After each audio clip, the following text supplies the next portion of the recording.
Bismillahirrahmanirrahim. Kalau secara konsep itu sudah betul, lalu problemnya adalah pernahkah dipraktekkan?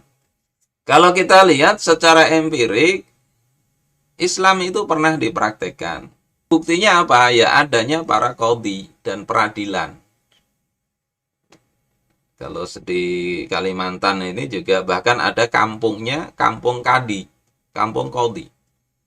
Dan itu mereka menerapkan sistem Islam. Yang kedua ada al-hakim atau penguasa yang menjalankan hukum-hukum Islam untuk mengatur urusan manusia. Ini sejarah ini nggak bisa dipungkiri. Problem ketiga, kalau memang sudah terbukti diterapkan, apakah berhasil? Nah, kalau kita lihat, Islam itu berhasil selama ribuan tahun. Pertama, berhasil memajukan taraf berpikir umat dan bangsa yang dipimpin Islam. Yang kedua, peradabannya itu terkemuka sepanjang sejarah manusia itu yang terbesar. Amerika itu baru berapa tahun sih menjadi negara adidaya? Masih belum sampai 100 tahun. Sosialis Uni Soviet itu juga nggak sampai 100 tahun. Tapi Islam itu ribuan tahun menjadi negara terbesar sepanjang sejarah manusia, 1000 tahun lebih. Nah, ini kita bisa lihat wilayah yang dikuasai Islam itu bahkan sampai ke daerah Rusia di sini. Dan ketika Islam sampai ke Rusia, ini daerahnya Imam Bukhari, itu bukan kemudian menjadikan daerah yang terkena Islam itu mundur, tidak, tapi justru maju. Ini bandingkan dengan apa yang terjadi pada masa kapitalisme, penjajahan barat itu, daerah yang dijajah itu jadi terkebelakang. Nggak peduli jajahan Inggris kah, jajahan Perancis kah, jajahan Belanda, Portugis, dan sebagainya. Termasuk jajahan negeri-negeri ya, dengan penjajahan gaya baru sekarang. Islam tidak. Ya, daerah yang ditaklukkan itu bukan dijajah ya. Itu justru maju. Banyak ilmuwan muncul dari sana yang itu levelnya level internasional. Kayak Imam Bukhari ini perjalanannya dari Bukhara. Itu sampai ke Madinah. Ya, ini jalurnya. Nanti bulik lagi, kembali lagi ke sini. Dan banyak ulama begitu. Dia bukan orang Arab. Tapi mahir bahasa Arab, menghafal hadis dan sebagainya. Ini Imam Abu Dawud ya, dari Sijistan. Dan banyak lagi lah kita bisa lihat ada Imam As-Suyuti, orang Afrika ya, yang awalnya bukan bahasa Arab tapi jadi orang-orang yang ahli di dalam ilmu-ilmu keislaman. Ini hanya Islam yang peradabannya sampai begitu. Kita dijajah Belanda katanya panjang. Tapi Belanda itu nggak jadi bahasa ibu kita. Kita nggak bisa bahasa Belanda. Padahal baru ya, nggak sampai 100 tahun kita ini kan ditinggalkan oleh Belanda. Tapi ini bahasanya sekarang bahasa Arab. Ya, daerah-daerah Mesir, Irak, itu ya. Saudara-saudaraku sekalian yang dimuliakan Allah Subhanahu Wa Taala, ini bukti bahwasanya kemajuan peradaban yang dipimpin oleh Islam itu bukanlah omong kosong.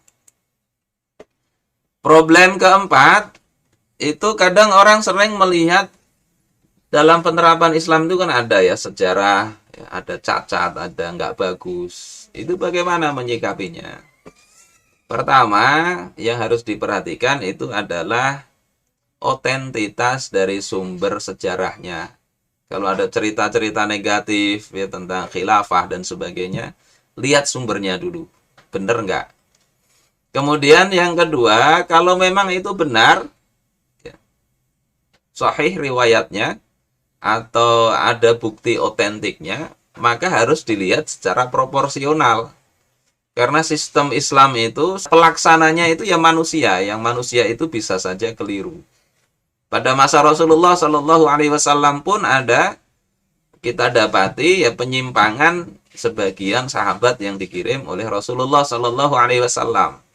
Tapi itu tidak kita katakan masa Rasul itu Islam nggak diterapkan. Nggak begitu. Jadi perlu dilihat proporsional ini. Ini sebagai contoh ada dua gambar begini. Ini mana yang putih, mana yang hitam. Maka kita bisa lihat. Ini bisa kita simpulkan yang di sebelah sini ini orangnya berkulit hitam.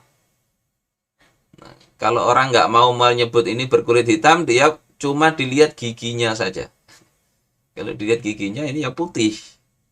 Sementara di sini ini orang kulit putih.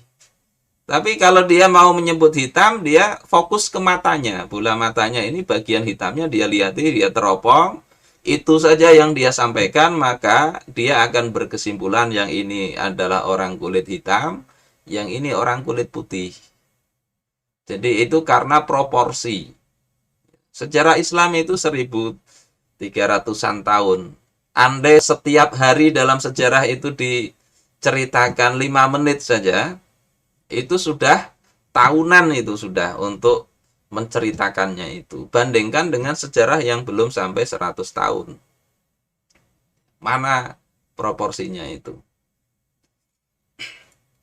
Saudara-saudaraku sekalian rahimakumullah, kemudian problem kelima itu adalah bagaimana agar Islam itu bisa diterapkan. Jadi tadi orang mau bangkit itu, kalau bicara masyarakat, ikatannya harus betul. Ikatan yang betul tadi, ikatan ideologi. Dan ideologi yang bisa membangkitkan dengan sahih itu adalah Islam. Bukan yang lain. Kemudian dari sisi pernah diterapkan, hasilnya bagus. Kemudian cacatnya itu mungkin ada salah penerapan. Tapi itu secara statistik mungkin itu sangat-sangat kecil proporsinya. Jadi nggak ada pilihan lain bagi kaum muslimin itu kalau mau bangkit kembali kepada Islam.